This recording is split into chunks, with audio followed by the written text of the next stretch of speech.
Thanks for joining us on our show, Basic Concepts and the Wisdom of Kabbalah with Dr. Michael Laitman. Hello. Hello.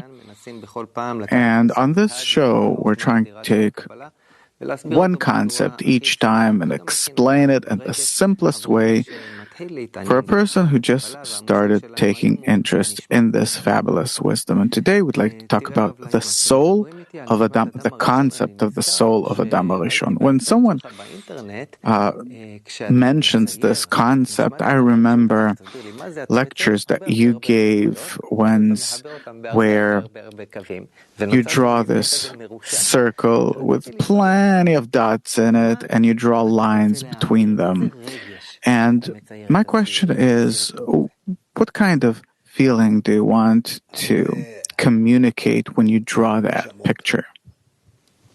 Of many souls, small, particular souls, tiny, tiny souls that are all connected.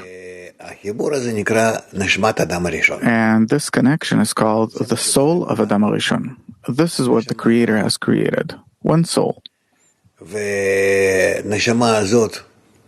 And the soul exists in everyone, and everyone feels it to some extent, even that he lives and exists and is listening to me now.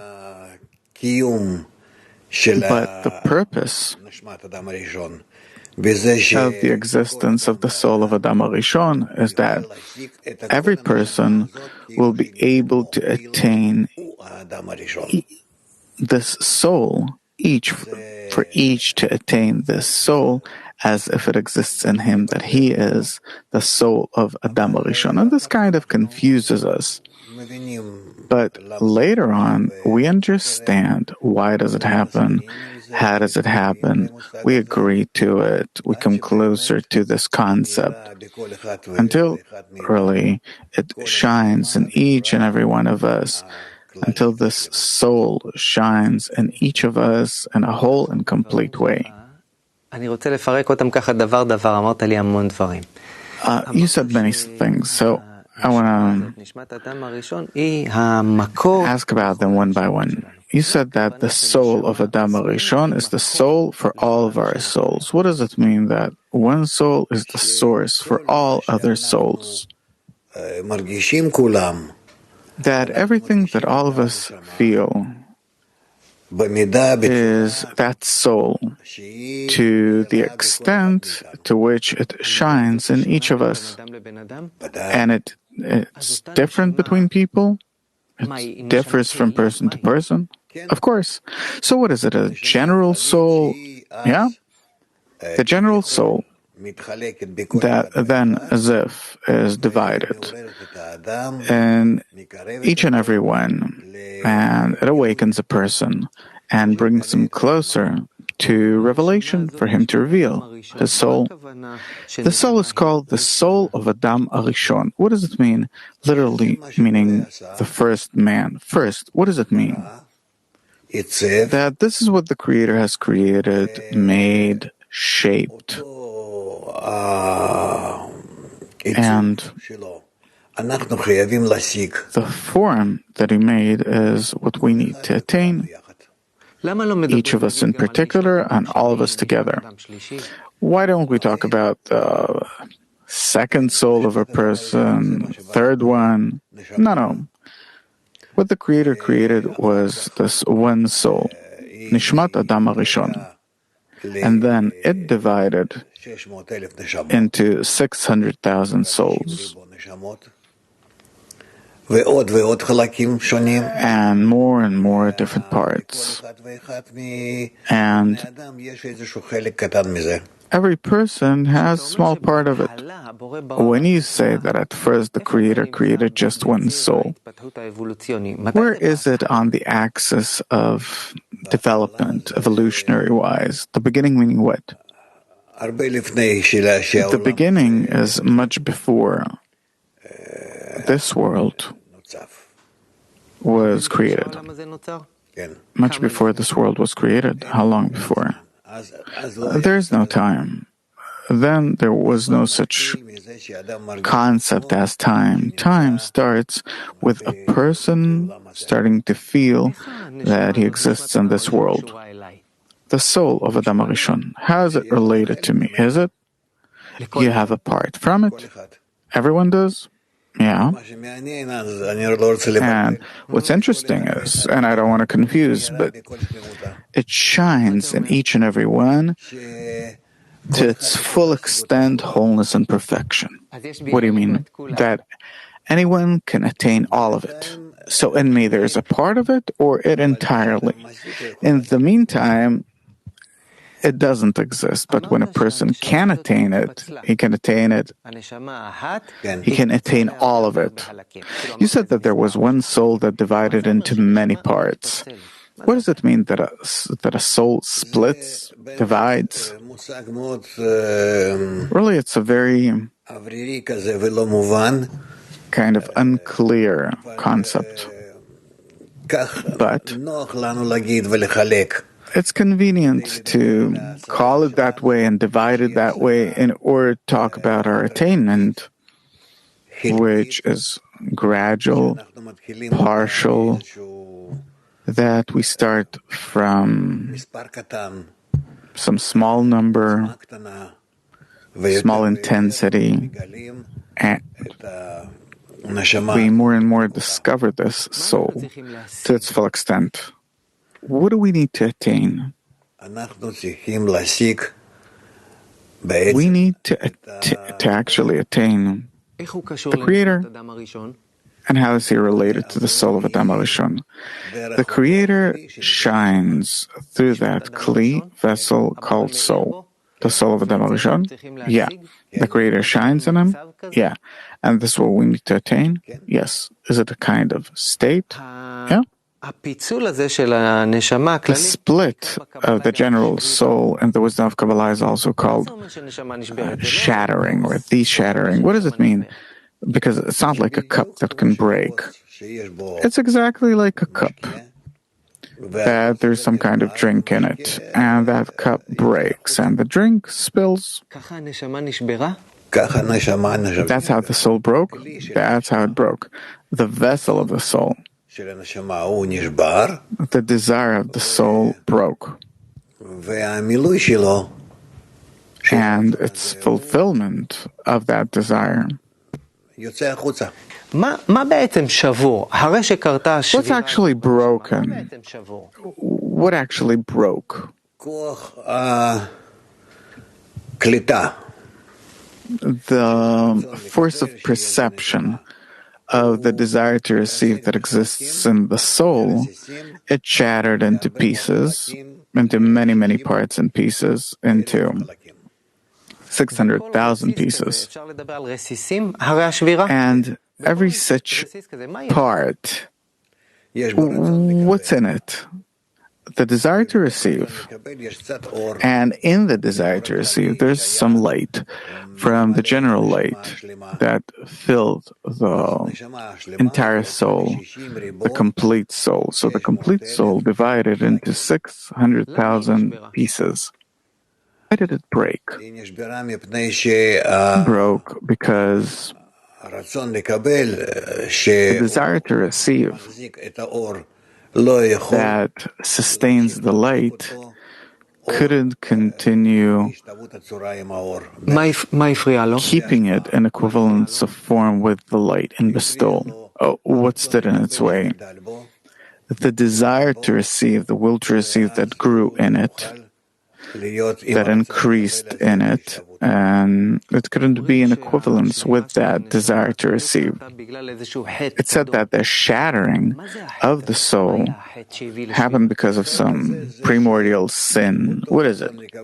The sin is that desire to receive wanted to receive for itself. Who are we talking about here when you say that desire to receive? Whose is it? Not whose. That desire to receive is called Adam HaRishon. In simple words, the desire to receive, created by the Creator, is called Adam HaRishon. So it's not a person, it's a desire. Yeah? And that desire to receive, by the way, what does he want to receive? He wants to receive and enjoy the fulfillment. It's filling is the upper light that the Creator fulfills it with and renews it every time. And then that desire to receive, called Adam, all the time needs to sustain itself in order to receive the fulfillment, but an equivalence of form with the fulfillment. Just like the fulfillment comes from the bestower with love, then the desire that is fulfilled by the fulfillment needs to also be in love and bestowal toward the one fulfilling it. That there will be mutuality between them, mutual love. Yeah. And that's how it began. But afterwards, that desire called Adam felt such an exalted, great, very sweet relation to it that it couldn't hold itself anymore, and instead of relating to the Creator, the giver, the bestower, with the same attitude, meaning to think about the giver, about the lover, it is if forgot, left this intention where it wants to receive only in order to feel the giver and to express friendship on its part, and in return to express friendship on its part. That's what happened, and it started enjoying for its own sake because the pleasure was so great. And what happened is that it became the opposite of the Creator, and that's what broke it. That's what divided between them, between the Creator and the created being. And that's called that Adam HaRishon broke his intention to be like the Creator, to be like the Creator in love and connection to the Creator. This is what disappeared from him. And then his desire started feeling only pleasure, without attributing it to the Creator or the Creator's attitude toward it. And that's called shattering, sin. The sin of Adam HaRishon. That how has he sinned? And that he stopped returning that same level of love and connection to the Creator, that same feeling in which the Creator related to him. And since then, they drifted apart, moved away from each other, to the extent of the disparity of form between them, between their attitudes, and the created being is disconnected from the Creator, and the created being divided into many parts. It already has many different opposing desires in it, and we need to already connect this created being, its parts, back into one desire that will be directed toward the Creator.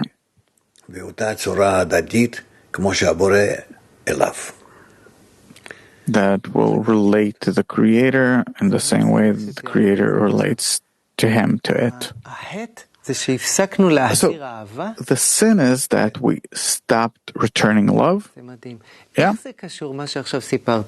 And what you just told me, this relationship, how is it related or unrelated to what it says in the beginning of the book of Genesis about the creation of man, the world? How is that man connected or related to the soul of Adam HaRishon, literally meaning the soul of the first man? Well, this is exactly what happened. This is exactly what we learn about, only in different words. You can explain it technically, emotionally.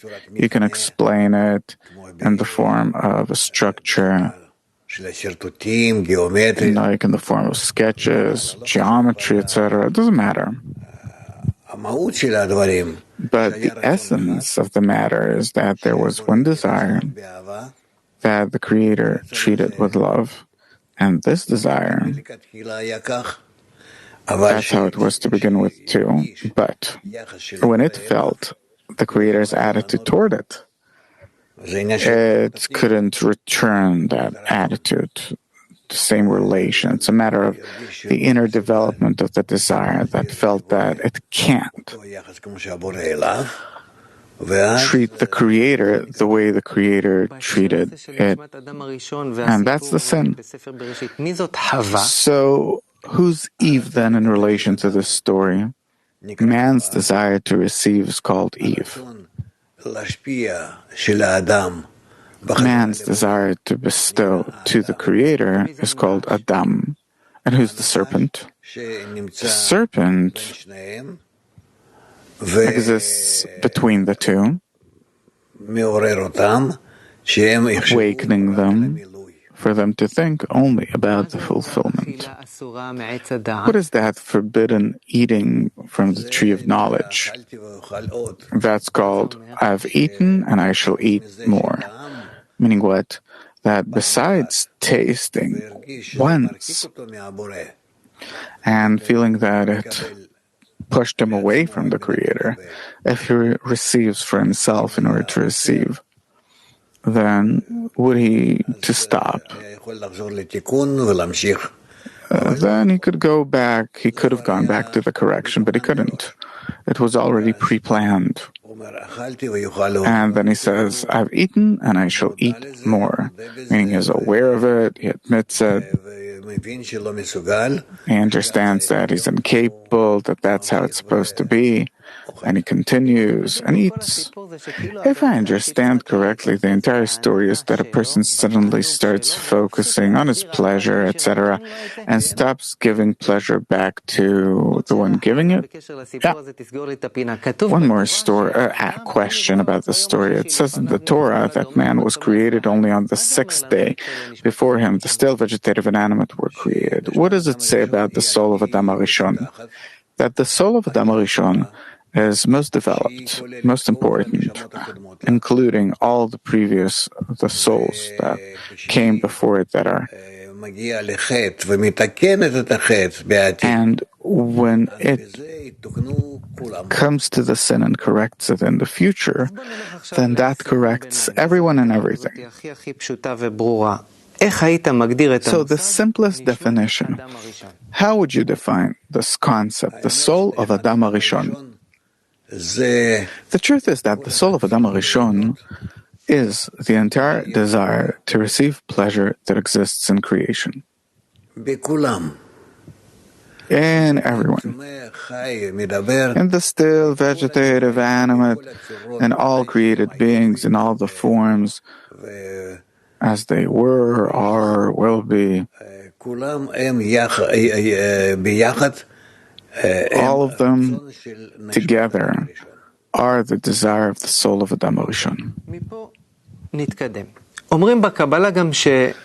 Okay, also, Kabbalah says that all people are parts of that general soul of Adam HaRishon, like organs in a body. Can you explain what does it mean that all of us are one body, or one soul? Because we're part of that same desire to receive created by the Creator and the same fulfillment that existed in that desire to receive created by the Creator. That fulfillment is actually the Creator Himself. And what follows is that we are all a part of that soul. In me, for example, there's a part that broke off from that soul. Yeah. Where is it? What is it? It's your desire. What desire? The desire to receive, the desire to enjoy, the desire to live. It's broken? It's broken since it's a part of all those desires that exist in all created beings. and the still, the vegetative, the animate, other people. Why don't I feel that all these and the soul too are one soul? Because you're an egoist, because you feel only yourself, and it's a part, it's a result of the shattering of Adam HaRishon, that his soul has divided into parts and pieces, and our entire goal is the correction that we need to make in order to correct them all together. What is the correction? To connect all the desires to be as one man and one heart. Suppose I'll be able to connect all these parts. It means that, that I've reconnected the soul of Adam HaRishon? Yeah. So is it a psychological process that I need to tell myself, oh, and look, around you see many people and many animals and plants and this entire universe. It's really all you. It's you.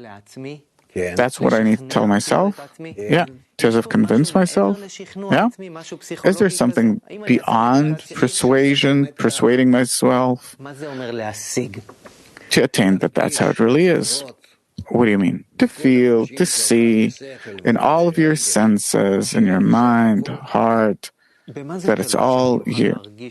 What does it depend on that I'll be able to feel it in my intellect and emotion?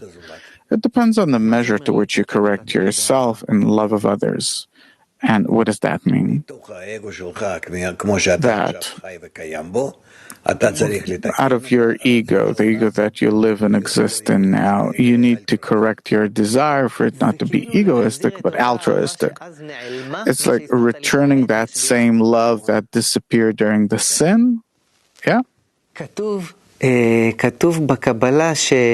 written in Kabbalah that the only thing that a person's missing in life is to go out and gather all those pieces that broke off.